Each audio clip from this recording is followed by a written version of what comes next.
All right, guys, welcome in. This is the inaugural episode for Dallas Cowboys football. Yes. So we are doing them again. I'm a Cowboys fan. I'm a huge Cowboys fan. I've been a Cowboys fan forever, decades. I don't even want to tell you how many decades, but I've been a Cowboys fan since I was 8 years old. Yes. And that was quite a long time ago. So we're going to jump in. We're going to go ahead and give Schotty a chance at the head coaching position. We are going to just quickly run through some things. There might be some little editing things that you see here, but we're not going to make you watch me do all the clicks and everything, but we're going to try to jump into each one. All right. So, first of all, I do want to show you training camp. So, I went through and I've already completed quite a bit of the training camp stuff. I hate bucket drop, so I don't usually do it. Pocket presence, I'm not a big fan of it, but it is what it is. Rushing attack, I actually got my best score, which is about 47K in this time around, and it still only got me the silver, but I was like, hey, wait a minute, I might be getting better. Got the gold here. Got the gold there. The chase and tackle. Oh my gosh, that thing sucks. And the reason I say it sucks is because when the things slide, the dummy slide and they open a hole, you attack that hole. Well, they've updated the running back, so the running back doesn't actually hit that hole. And it's like, well, isn't that the point of the drill? You need to attack the hole that the running back's going to go through, right? It's chase and tackle. And so if he goes another way, now all of a sudden you're blocked out of the play. He gets on by, and so it just somehow just loses the idea and theme of of it. Usually I do the field goal accuracy in the coffin corner, but I just didn't want to this time. So coaching carousel, I kind of like the changes and things they've done to it. You can see these aren't really the coaches here, but we do have at least have Shoddy, and then the abilities. We did take advantage of the 200 points that we got, and what we ended up adding, thanks to C4 for giving those tips, is we added in the scout. So now we can hire four tier two scouts. We'll see what happens when that chance comes about. Um, We've also boosted a couple of things here. I really only did the coach for now. We'll see what happens going forward. Uh, and then, just real quick here, let's just take a look at what settings we are going. And then my settings are based on my experience and my what I've seen so far. Okay, XP sliders. Uh, Reduced the quarterback a little bit, not as much as some.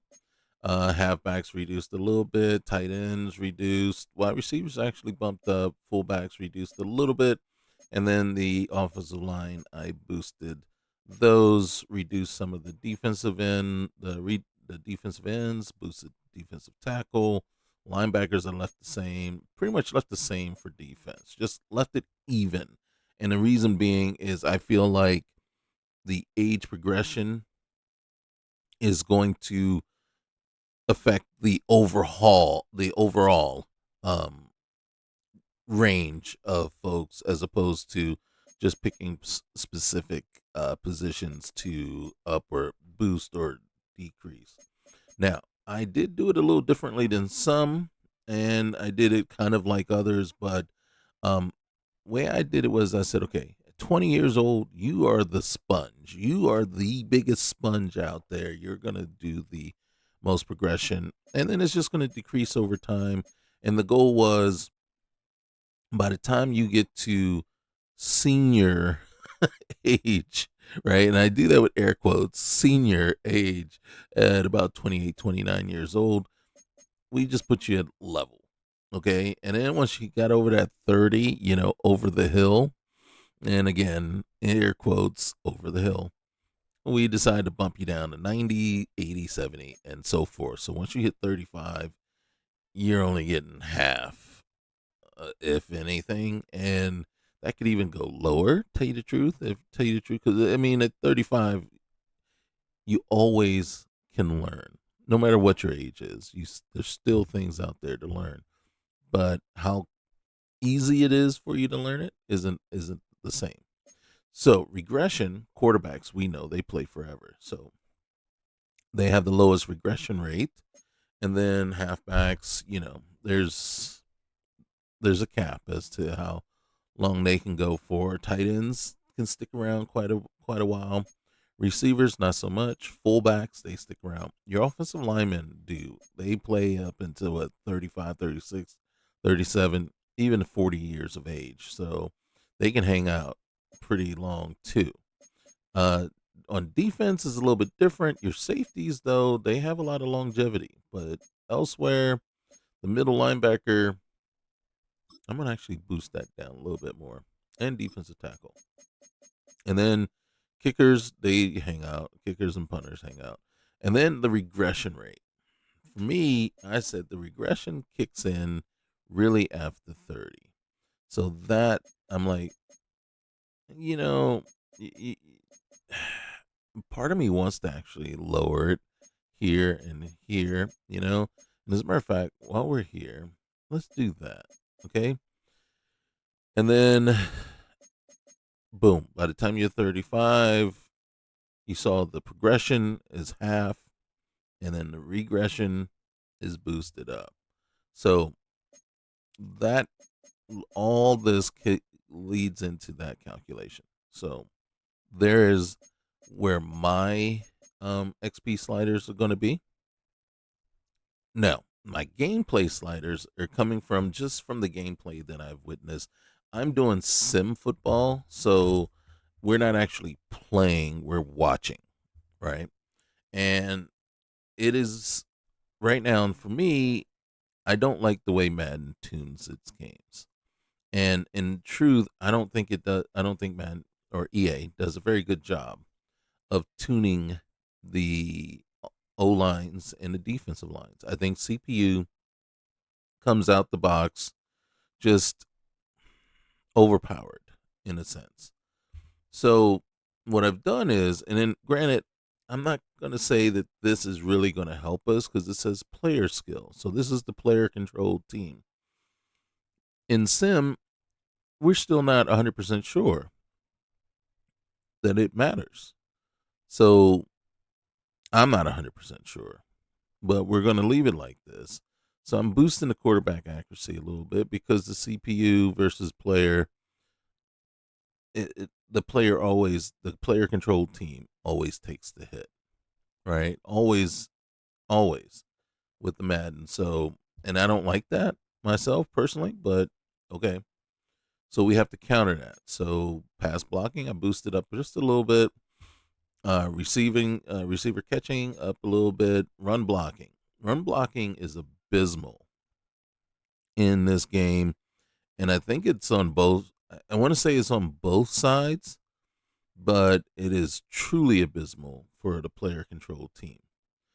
Last year, ball security affected how well your running back actually cut, juked, and got into plays and the holes and things like that. So for now, I've boosted it a little bit, not as much as it was last year, but as I did last year, but boosted it a little bit just to see what the effect is right now. Last year, we had to boost this thing up all the way, basically to 95, and then I wouldn't go that high. I've seen others boosted that high, but I would go into the 80s, maybe low 90s, depending on what I was seeing at that point. And then I dropped interceptions down just a tad, just a touch. And then pass coverage, boosted that up a little bit. And then this is slow, right? We're kind of opening the faucet, letting a little bit out to see how it plays out, see what difference we notice. And then what I'm looking for is more just an even back and forth. Now, if we're overmatched, then then we're overmatched. Just as long as it's not blatantly obvious that every single play, every hole is stuffed, every receiver is covered all the time. That just doesn't play for me, right? And then when I watch CPU receivers running wide open through the secondary, what the heck is going on there? So every quarterback that we face against the CPU is just lightning accurate. You know what I mean? Just pinpoint accurate, and just has the a cannon of an arm every single game. And it just, again, that's not the case. That's not true, right? I want to see some inaccuracy. I want to see, and then why do I boost mine up? So that, because I don't know that they are accurate. I see them throw into defense defenders all the time, is what I'm seeing. So now I do know that awareness for the quarterback this year in this game does play into that, and play into how many interceptions you get. Pass blocking, I didn't touch. Receiver catching, because they catch everything. They catch everything. CPU receivers catch everything. So I just dipped it down a little bit and see what that does. Run blocking for the CPU, I haven't messed with yet. I got to watch it a little bit more. I got to see if that's if there's anything going on there. But again, like I said, ball security affects how the running back, or it did last year. So we got to see if that's the same thing this year.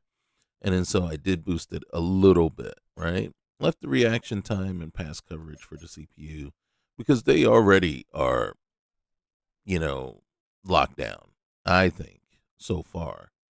And drop down the interceptions, because they catch everything. So if you don't drop this, it's interceptions all the time, whether you're playing or whether you're watching. I'm a big the kickers are kicking further and longer all the time. So I boost that. The accuracy, though, that ain't so much where it was, or where it is, or where it needs to be. So we boost that down. Punt power, the same thing, not as much, right? Kick power, I boost it up, but with the zone, it doesn't really matter. They just trying to kick it inside the zone, and sometimes when I disagree with is when they kick it into the end zone at the end of the quarters or whatever. It's like, why are you giving them the ball on the 35? All they got to do is get 20 yards, and they're in field goal range. Makes no sense. These days, they're in field goal range. 20, 25 yards. All right, so I did boost up fatigue just a little bit. Want to see what that does. And then minimum player speed, I did boost up a little bit. I hit 1 point into the slip scale. I'm just curious. It was more out of curiosity. Now, last year, offside and false start, you had to boost those up. And then I didn't boost them up as much as some, but last year I was riding them at 60, right? And that was to get the offensive line and the defensive line to get up off the ball. Specifically, get the defensive line to get off the ball. And it was mainly the player controlled defensive line that we were trying to get. Uh, Last year, face mask and defensive pass interference, we had to turn way down. You had to turn down face mask in order to get proper tackling. You had to turn defensive pass interference way down in order to get coverage. And I'm kind of wondering and seeing it, so I'm turning it down a little bit to see if that boosts the coverage thing, right? And it was mainly for our guys to cover, the player controlled guys to cover. Last year, these were roughing the passer was turned down in order to get the defenders to rush and go after the quarterback. Now, so far, and then last year we had to turn off intentional grounding if we wanted the quarterbacks to scramble. I don't see any issue right now, or haven't seen any issue right now with the quarterback scrambling. You know what I mean? As a matter of fact, they're scrambling way more than I saw last year. Even with this turned on. So I'm not messing with it. Now, roughing the kicker and running into the kicker, we had to turn it off last year in order to get proper angles and more of a rush on the kicker. And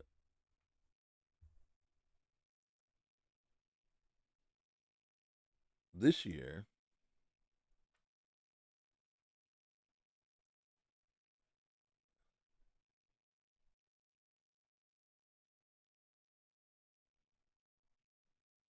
yeah, so and this year I'm seeing a lot of I what I think is a lot of good rush. So I don't think these are as impactful or as needed as it was last year in order to get the improvement. So that's why I'm a little concerned. Now I've seen some people have injuries up to 50 and 51. And I'm like, are you kidding? Now this is the default setting at 25. And then part of me is like, well, maybe if I'm not seeing any injuries, then maybe I'll turn it up. Now, I think the other thing that comes into play here is we got to keep in mind what we're doing, right? We're not. This isn't a typical rebuild where you just see several episodes and we sim through the season, right? This is we're going to be watching all 17 games. We're going to be watching every game for this team. So this is a long play. This is we're in it for the long haul. We're in to enjoy this. So injuries are going to be a part of it, but I think as we're going week to week and not simming the entirety of the season in one shot, I don't think it needs to be as high as if we saw it in like these rebuilds. So you have to be careful what you're trying to do. And then since again, we're not actually playing using the team, then that also impacts how our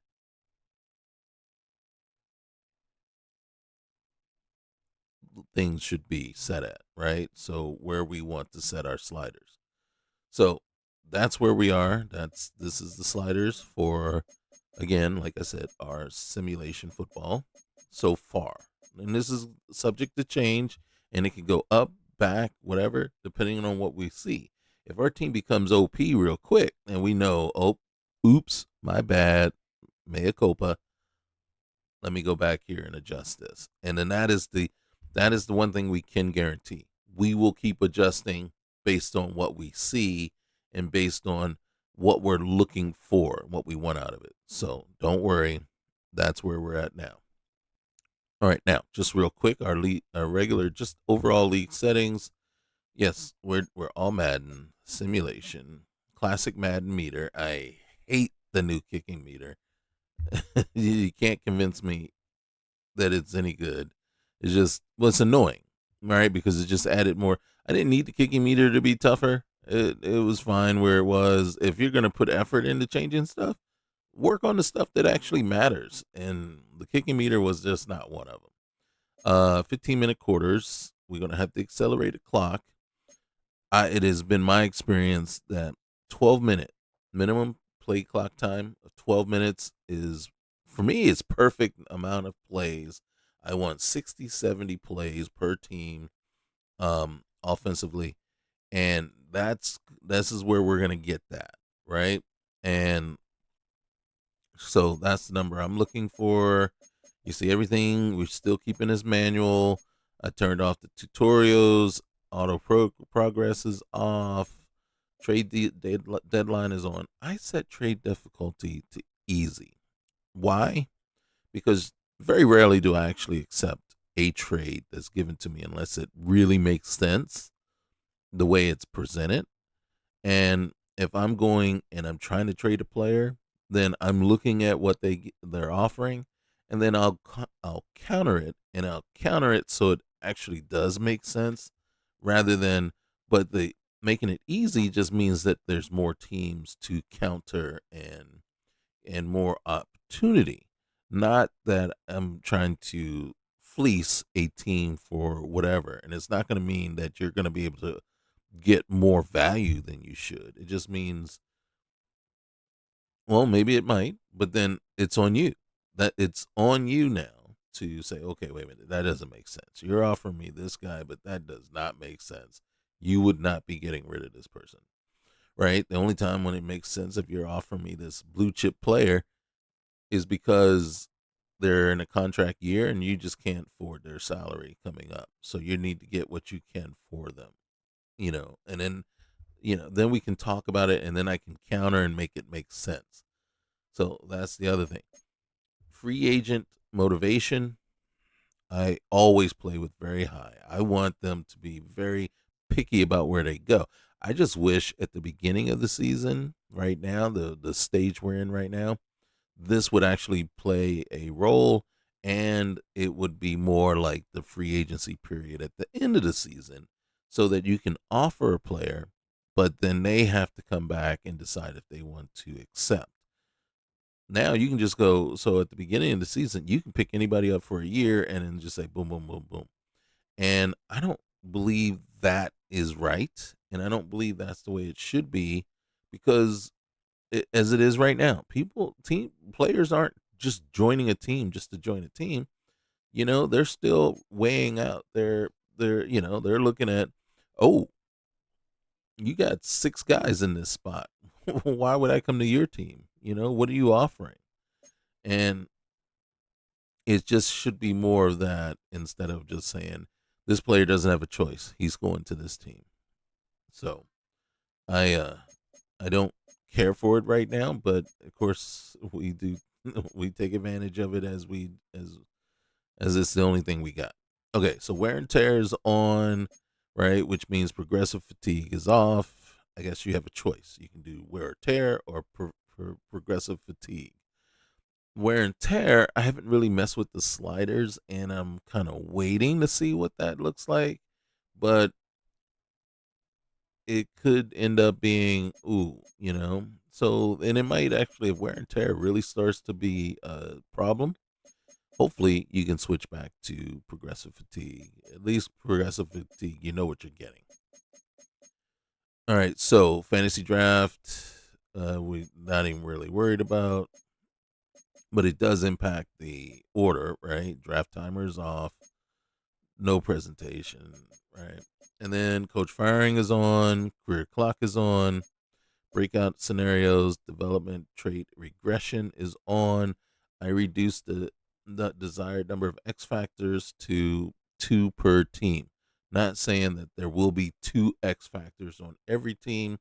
I'm just saying that on average, there should be 2 X factors for every team.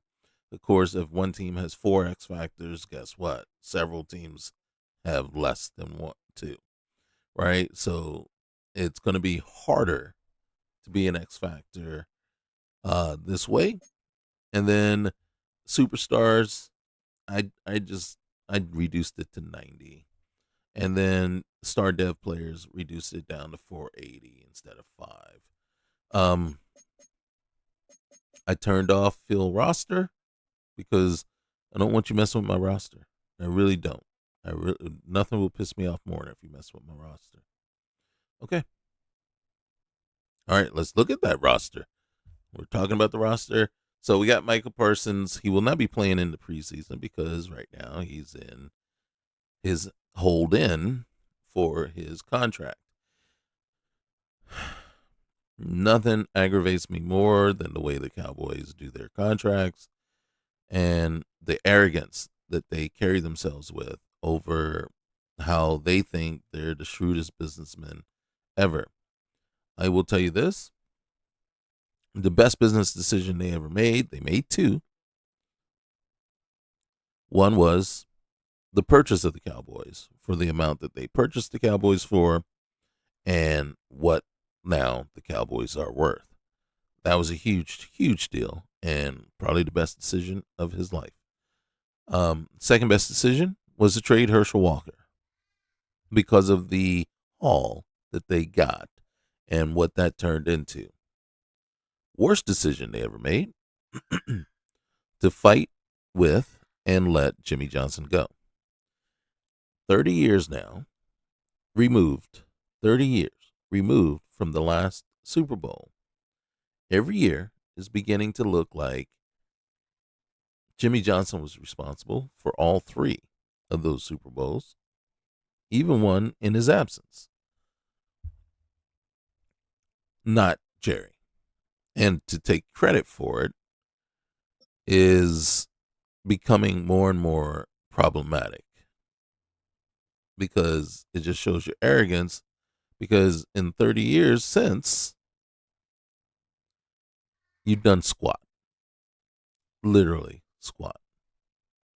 You just happen to you're riding the fact that you have such a large, huge, and devoted fan base. It's America's team, whether we like it or not, and the fan base is huge. I live in Seattle, and I run into Cowboy fans all over the place. So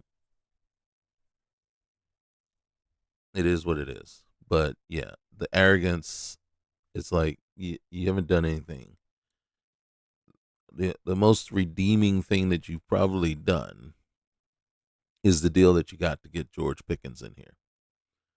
And then, you let go of the coach that decided Michael Parsons was better at edge than linebacker.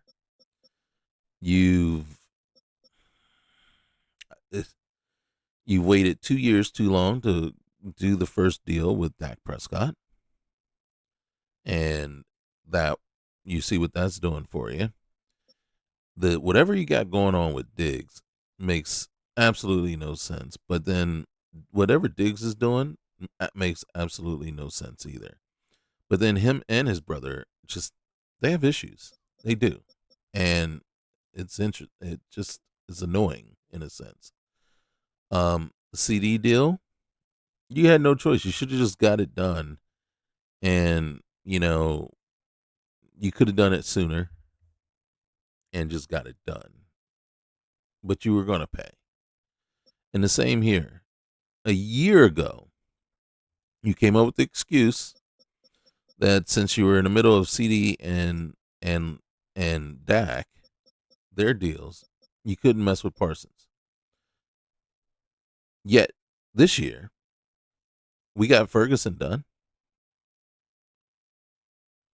You're in the middle of Parsons' deal, but you got Ferguson's done. So you see how it just doesn't play out.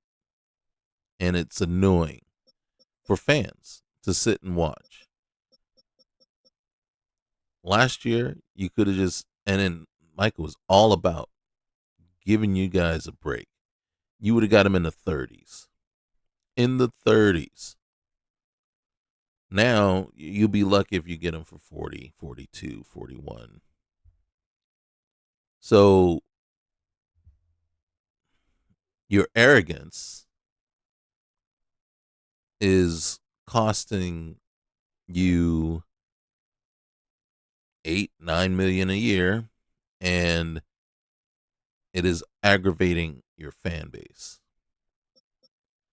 And the thing that we love about, Cowboy fans love about the Cowboys is not the ownership. But you prance around in front of the camera like you're like, you know what I'm saying? Like you're all that. And it's like, you're the most annoying part of the Cowboys. Okay, I'm getting off my soapbox.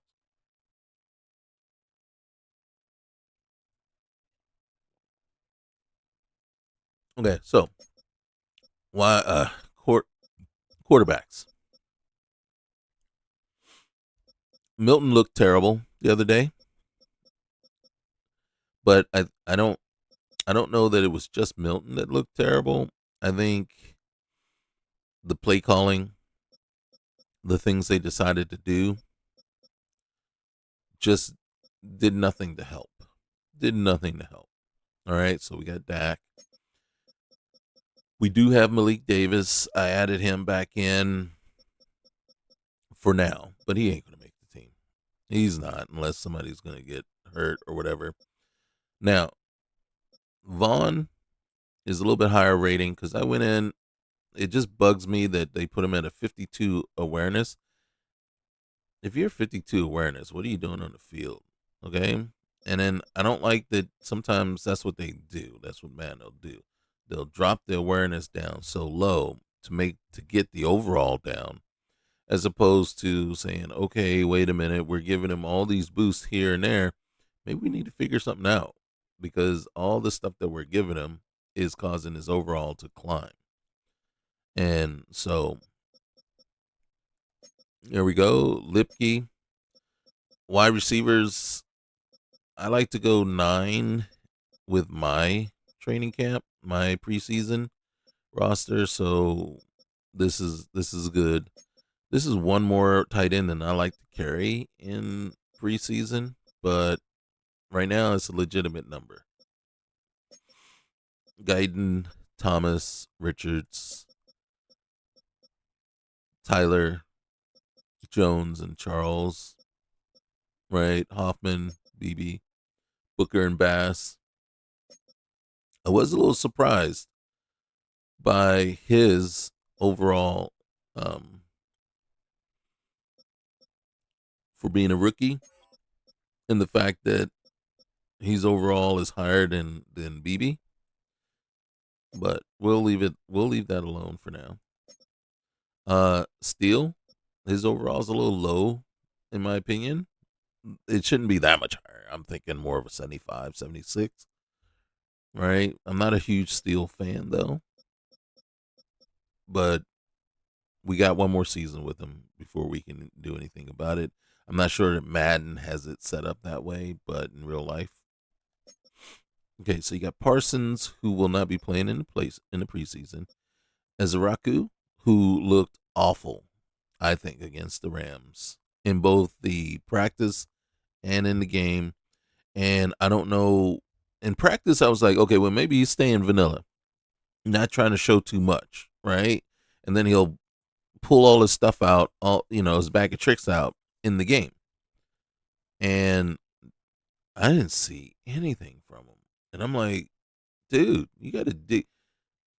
This is game time, man. I'm like, I don't think you impacted anything while you were in there. So that was unfortunate. That was annoying. As a matter of fact, I mean, if you think about it, I don't think Williams Turner. I don't know if Williams even played. 37 players did not play in that game. That to me, that I I came up watching football when everybody played in the preseason, and it was actually the reverse of what Madden does. You played more, the starters played a little bit in the first game, and then they played a lot in the second 2 games, and then very little in the fourth game, right? And so, yeah. All right, so we got Fowler, Williams, and Turner. We got an overabundance of rush edge, but we need some of them to actually perform. And then Odigizua, Solomon Thomas, Mozzie.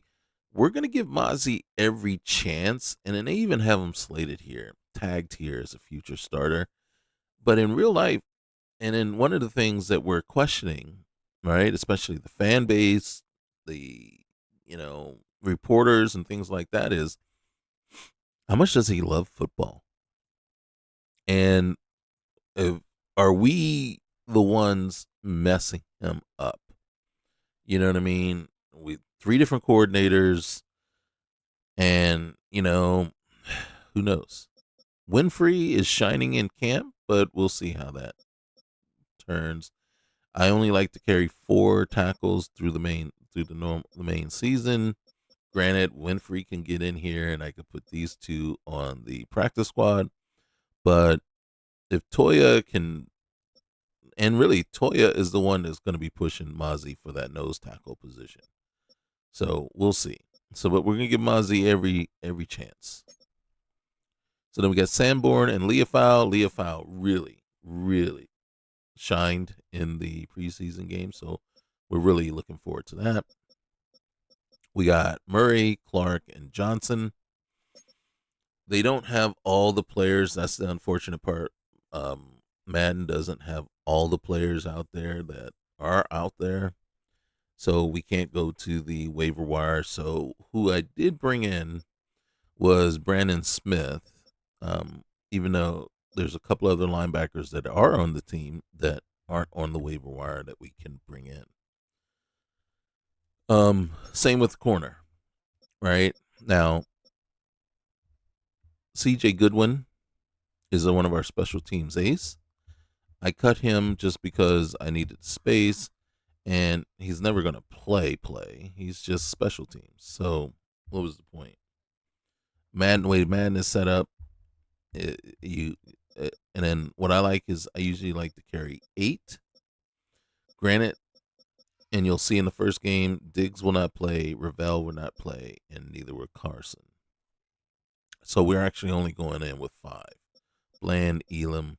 Now I brought Woods in. Woods is kind of our version of Childress, right? And Mukwamu will also play out at corner. So even though he's right now listed as a free safety, he more than likely will probably end up being our 5th corner when it's all said and done. We'll probably stick with Wanye Thomas and Hooker, and then Wilson and Bell. Bell, I got to be honest with you. I thought, and this is where last season, 2 seasons ago, Bell shined as the off-ball linebacker, right? And it was like, it's inevitable. He needs to be on the field. He needs to be playing, and you need to find him a spot. And then Zimmer comes in and basically has no use for Bell. And it's like, dude, I think he's younger, faster, bigger than Wilson. Let them fight. And I think he's a better cover. He's better in coverage than Wilson is. And Wilson got exposed over and over again last season in coverage, which is a shame because when he first came to the team, he was actually pretty good in coverage. I don't know what happened. I think when he started devoting most of his time to trying to be a hit stick player, the coverage just went by the wayside. It's almost like Roy Williams back in the day. Roy Williams comes to the team, all of a sudden he can't cover anymore. Like a couple seasons in, and now he can't cover. What's going on? What are you doing? Okay, so they will fight.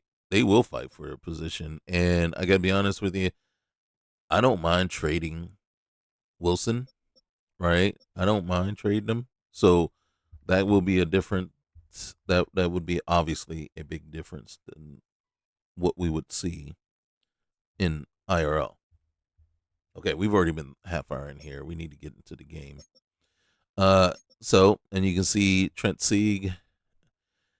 I gotta be honest with you, this was unnecessary. I don't know that this was, of all the things you could have done, this is like this is at the bottom 5 of the things that you did do. Okay, so we want to get these things going real quick here. All right, so we got a coach interview to get into. So let's just go ahead and do it. Okay. The dawn of a new season brings the dawn of a new era for this franchise. There's a new coach in charge, tasked with guiding this team to the peak of the NFL. For someone with dreams of reaching Canton, this first day and their first interview will set the stage for the career to come.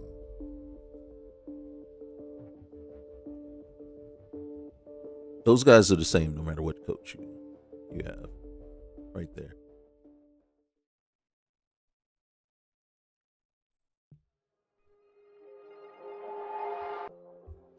All right, Coach, given your offensive background, what area of the unit do you think you'll have the biggest impact on? I'm going to say offensive line, actually.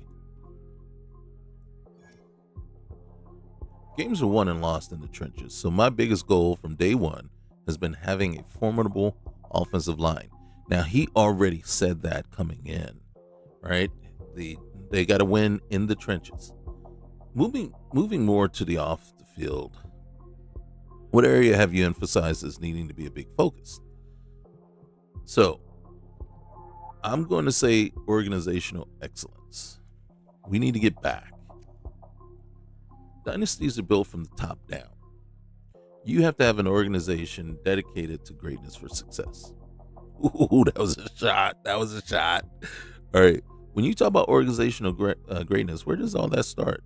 Leadership qualities, building an elite staff, scouting department, college prospects. You know what I'm going to say?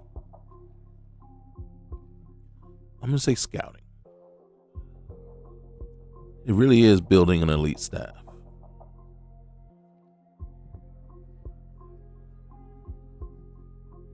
And then I say those, and then I choose this one. Okay, I look at myself first and foremost. Every day I'm learning how to best lead this team. We got 30 points for that. Nice. All right. Last question, coach. What will separate you from the other coaches in this league?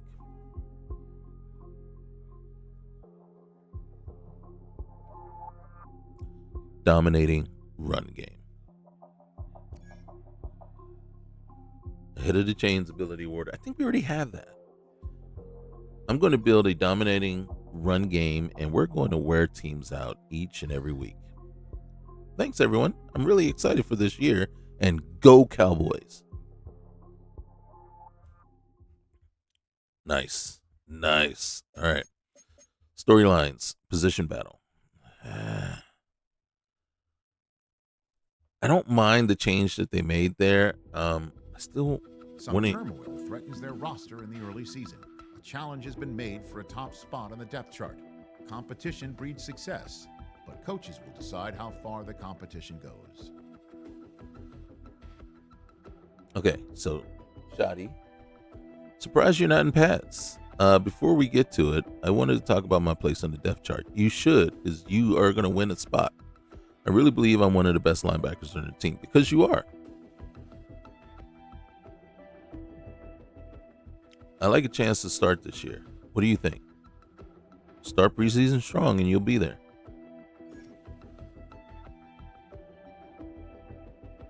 First game of preseason, you need to show out. Make your presence felt, either a sack or at least 5 tackles. That is what starters can do each and every week. I expect nothing less. All right, whatever I need to do, coach, if you can get me the drives, I'll prove myself a starter. You got 3 quarters, my brother. 3 quarters, and you might even come in halfway through the first.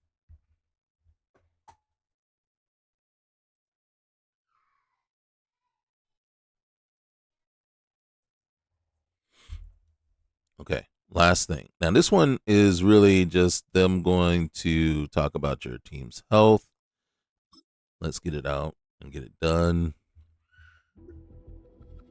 All right, hey, coach, want to discuss managing player health for the upcoming season.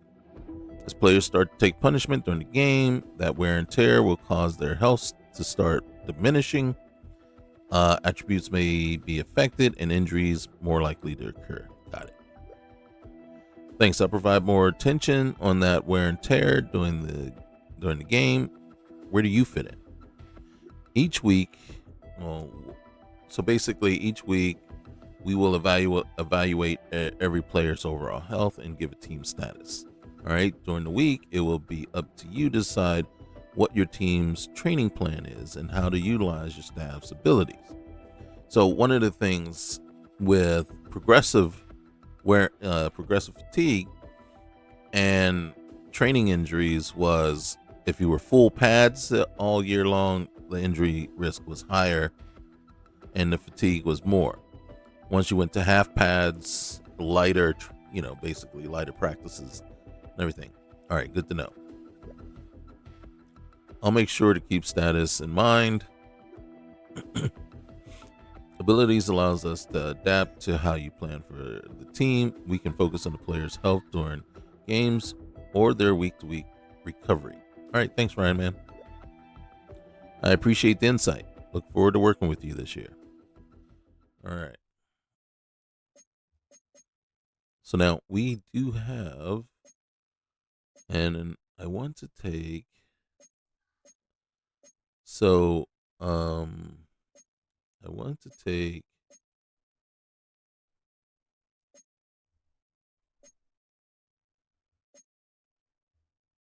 I can purchase that. I don't want run and shoot. I want.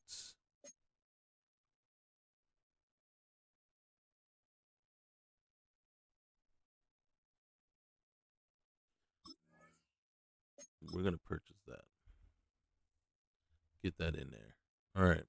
How many more points we got? We only got 15. I don't think receivers run sharper break-in routes. Okay. Nice. All right. Now, weekly strategy. This to me is kind of fine. All right, hold on a sec. All right, so this is kind of fine, but I'm not, like I said, of the things you could have done, this is okay, but what I want to see in my strategy thing is I want to see all the drop downs and menus that you give us during the game to set, our zone drops, set our man coverages, player lockups and things like that. Set it here so that when we go into the game, it's default, right? And then in game, then we can manage on the fly, depending on how the game is going, right? And that's if you're playing. So here, this is a missed opportunity for me. It's a missed opportunity because, um,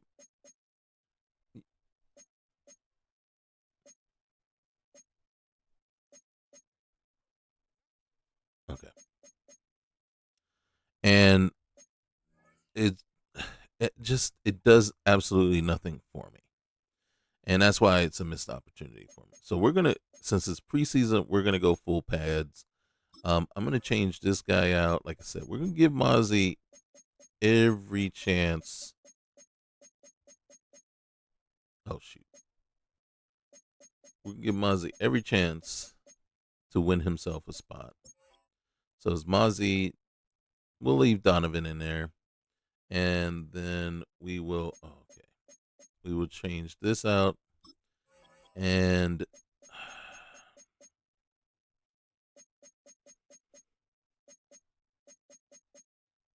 I don't know who I want to, either running back or wide receiver. Who do we want to build on?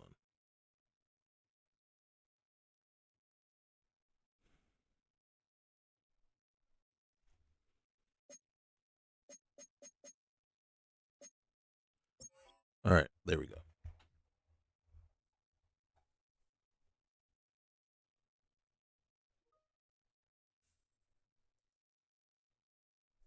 Okay, so first things first, let's get this going. Now, of all the changes they didn't make, this one pretty much, I think, kind of stayed the same as last year.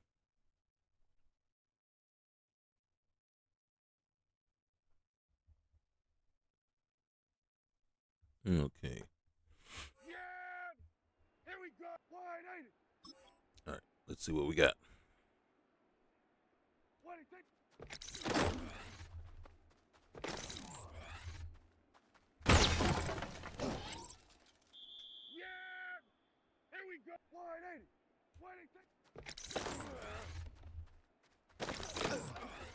Got to get the multipliers.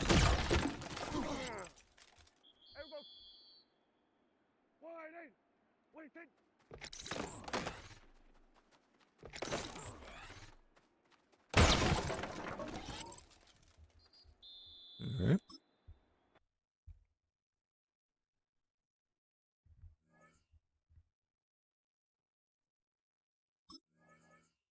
And we'll take that.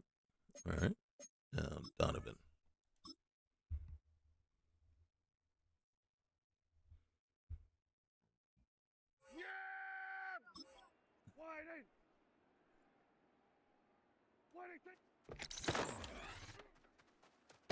I mean, it's pretty much the same thing. Right?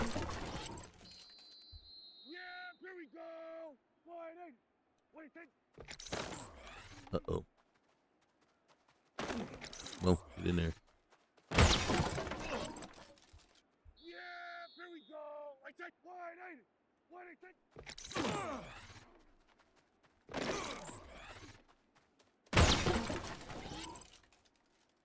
Nice.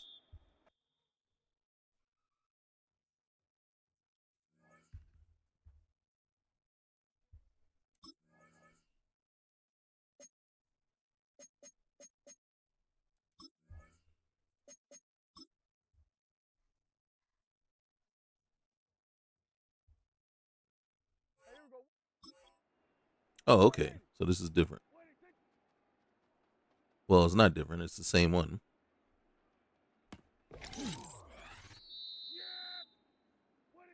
from last year. But in training camp, you can't do this one.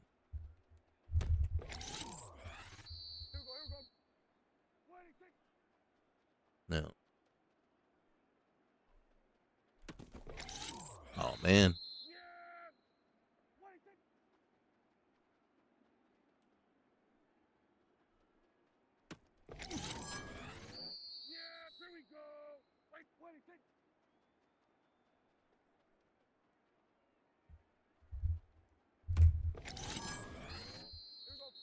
Bland ain't doing much of anything, is he?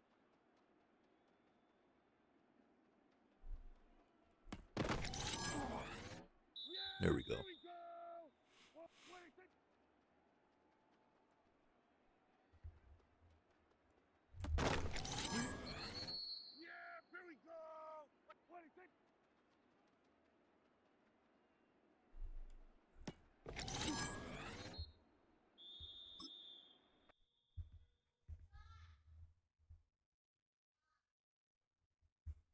All right. Okay. So that's it. We got everything that we need. Um, let's go ahead and simulate practice.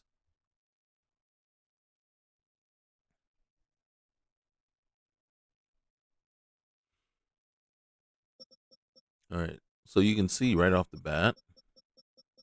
And then for me, this is concerning in a sense, right? And the concern is the degree of just the impact, right? Like you see hit some of these guys. Look at this, man. And it's like right off the bat, it's just a major amount of impact here. And then on defense, you know, look at Micah, man. So that is concerning. So all right, so now we get to upgrade a couple of players. Um, whoa. All right, so Pickens, I don't mind. That's fine. Okay, so I don't, I don't, I don't see Pickens as a slot player. So it's interesting. I'm gonna keep boosting the actual trait that for our scheme, but then I might actually change that. All right, so we're gonna Mozzie. Ooh, all right, bro. Ain't nobody mad at you. Nose tackle is where we need you. We need you to be dominant or better than you have been.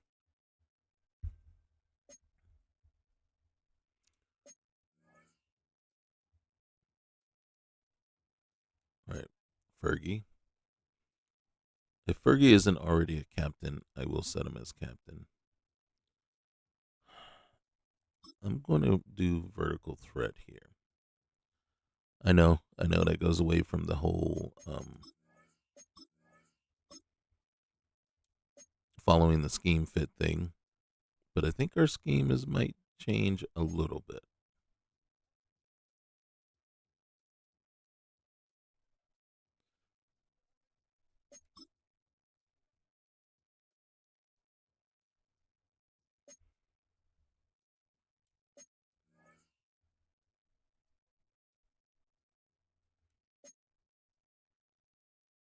All right, where does he fall in?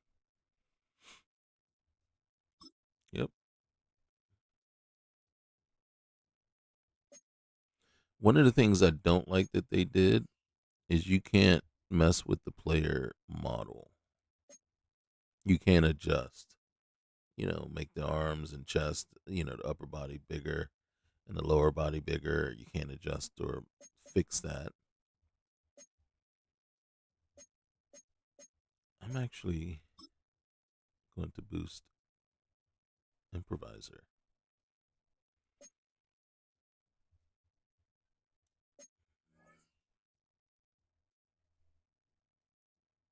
And Ryan Flournoy.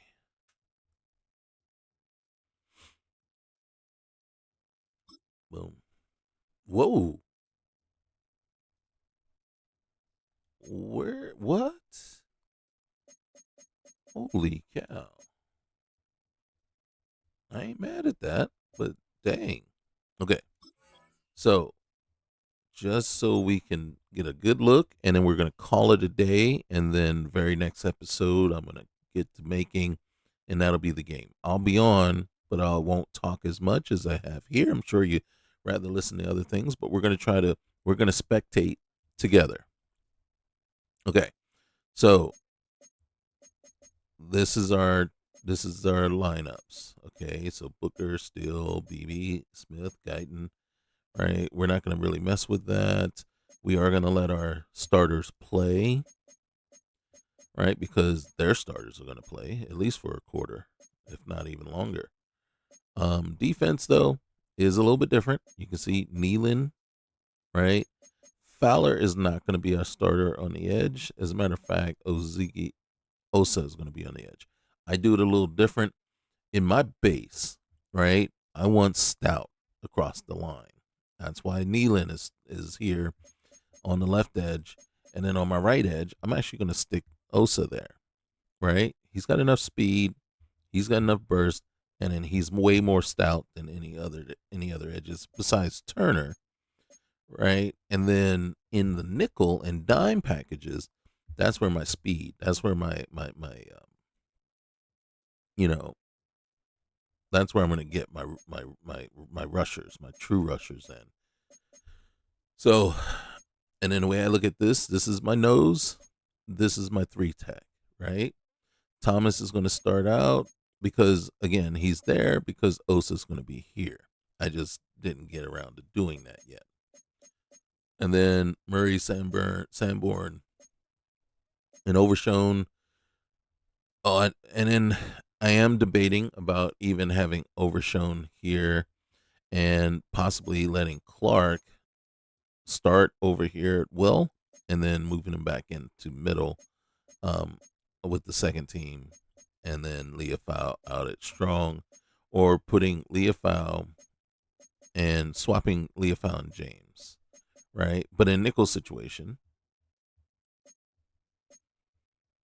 all right, so these are our special teamers real quick. Say Turpin, Blue, Cropper. But in our nickel situation, again, our nose tackle, right? And then our rush defensive tackle, or basically 3 tech. It's going to be Osa, Winfrey, with Thomas just as a, But you can see on the edge, we got Fowler and Williams to start. And then, Easy, and then Lamb is in the slot, then Turpin, then Cropper. And then you can see our nickel backers will start this way. Murray and Clark to start, and then Clark and Leafau will be the nickel backers. And then you can see I got Bland in the slot, and or the nickel, and then Butler, and I picked up Woods because Childress isn't available, right? And then so there it is. That is how we're going to start the first game, and then I have to debate on. You probably won't even see Parsons at all during the preseason, unless I'm still doing the preseason and in real life a deal gets done. Um, the question really is going to be on Diggs and Ravel. when do I bring them back in? And the thing is, I can't. They're not injured because the roster that I downloaded didn't have them injured. So since they weren't injured in the roster, and even though this is on PC, I'm still waiting for franchise editor to come out, because in franchise editor I could actually add the injuries to them and then set how long they'll be out for. But so unless that happens during preseason, we don't need to worry about it. But if once the season comes around, you know, basically, how many, you know, you're you're cured, you're healed. So that's probably what's going to end up happening, unless the franchise editor comes out, and then we can go ahead and add the. Why did I download a roster? I downloaded the roster because, and then you've probably seen on YouTube quite a bit, some players being moved, especially defensive tackles being moved to nose tackle, have gotten significant boost to their overalls, to the point where it's like, whoa, that's OP, right? And then the same with some quarterbacks are OP. And then, so I downloaded a roster that looked good to me with some better overall adjustments. And then I made some modifications myself, and I said, you know what, this works. And then so that's where we're at now. Okay, so this is our team. We I am looking forward to the very first game. So we'll see you next episode, first game. Remember, like, comment, subscribe. Peace.